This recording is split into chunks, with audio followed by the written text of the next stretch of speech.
Very special guest, Congresswoman Mary Bono Mack. Congresswoman, I'm thrilled that you want to hold hearings on prescription drug abuse on Capitol Hill. Listen, let's be real as a nation. I've been talking to people all day. Yeah, druggies abuse Xanax. They mix it with alcohol. It gets them a terrific high. It's a deadly combination. Why would any doctor prescribe Xanax for Whitney Houston? One Google search, Congresswoman, would show that she'd struggled for years, we all know it, with substance abuse. Well, Jane, it's a great question. You do have to ask, who is this doctor? What was he thinking? Why did he do that? Unfortunately, this is too common a story now in America. And, I just want to say something that I've heard over the past few days about Whitney's death is when somebody said, she had cleaned up her act and she was off of street drugs, but now she was on prescription drugs. And I think that's the perfect example of what we're faced with right now, this battle that we're faced with, this epidemic of prescription drug abuse that really is killing not only adults, not only entertainers, but it's also killing our kids.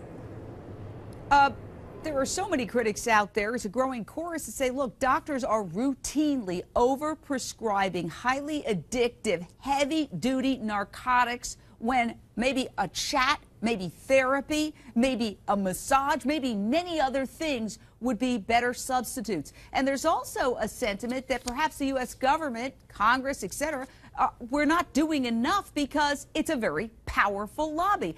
The bottom line is people are getting very rich, even as Americans keel over and OD on prescription drugs. Well, you have absolutely hit the nail on the head here. And first of all, I think prescriber education is something that we should focus on. Any doctor who wants to prescribe these powerful narcotics needs to have a basic education as to the abuse prevalence, as to all that's happening. I think the question on why a doctor would give Whitney Houston Xanax when she was clearly an addict, there are a lot of questions to be answered. Also, I want to look at the supply chain. Why is it that 958,000 pounds of pills were taken back by the DEA in only 3 days? 958,000 pounds of pills taken back. I mean, we're overprescribed. America is clearly overprescribed by physicians. And I'm welcoming a conversation with the AMA. I want to talk to them. I want to talk to their doctors about how they can be part of the solution. Well, do you think that Congress has the political will to do something about this? Because wouldn't the members of Congress who actually stood up and said, enough with this, get targeted by the very powerful lobbies that don't want to see the use of prescription drugs diminish? Well, you're right. There is money all the way down the supply chain, from the manufacturers to the distributors to the pharmacies to the pharmacists. I mean, there's money to be made throughout it.